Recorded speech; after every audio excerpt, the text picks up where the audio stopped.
কিডা বেগুন। হ্যাঁ এটা কি বাবা? বাগুন না বেগুন। বেগুন। আমি আসাম থেকে স্বপ্না। সবাই কেমন আছেন? আশা করি সবাই ভালো আছেন, সুস্থ আছেন। আমার আবারও একটি নতুন মিনি ব্লগে তোমাদের আজকের ভিডিওটা শুরু করেছি সকাল 10টা থেকে। তো সোনা বাবাকে ওই বাড়িতে নিয়ে আসছে, মানে আমার মায়ের বাড়িতে। যেহেতু আমার মায়ের বাড়ি একদম কাছে, তাই সোনা বাবাকে কিন্তু সকাল সকাল উঠে এখানে পিছু পিছু আমিও চলে আসলাম, কারণ মা ফোন করে বলেছিল তোর জন্য লুচি আর ডাল রেখে দিয়েছি, আয় খেয়ে যা। তার জন্য আমি এসে পড়লাম। এসে কিন্তু আমি লুচি আর ডাল খেয়ে নিলাম, মানে এত টেস্টি হয়েছিল কি বলবো, শুকনো শুকনো ডাল।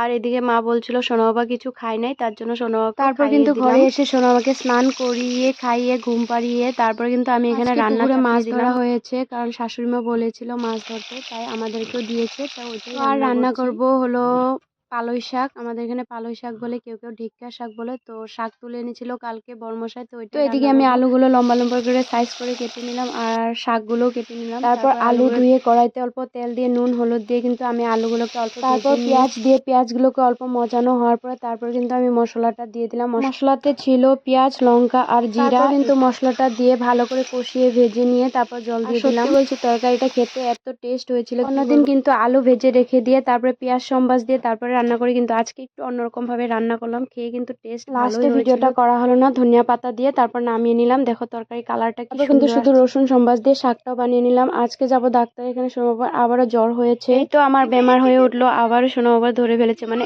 আমার হচ্ছে কয়েকদিন পর আবার সোনা বাবার, আবার আমার, আবার সোনা বাবার, এইভাবে চলছে। মানে কি বলবো, ডাক্তার ঘর এসব করে করে দিনগুলো যাচ্ছে। যাই হোক, ভগবান কত আর পরীক্ষা নেবে, সব পরীক্ষাতে আমি পাশ করার জন্য চেষ্টা করবো। তো আমার এই ছোট ছোট মিনি ব্লগগুলো তোমাদের কাছে কেমন লাগে? যদি ভালো লাগে তাহলে লাইক করে আমার সঙ্গে থেকো, আমার পাশে থেকো, আমাকে সাপোর্ট করো। টাটা।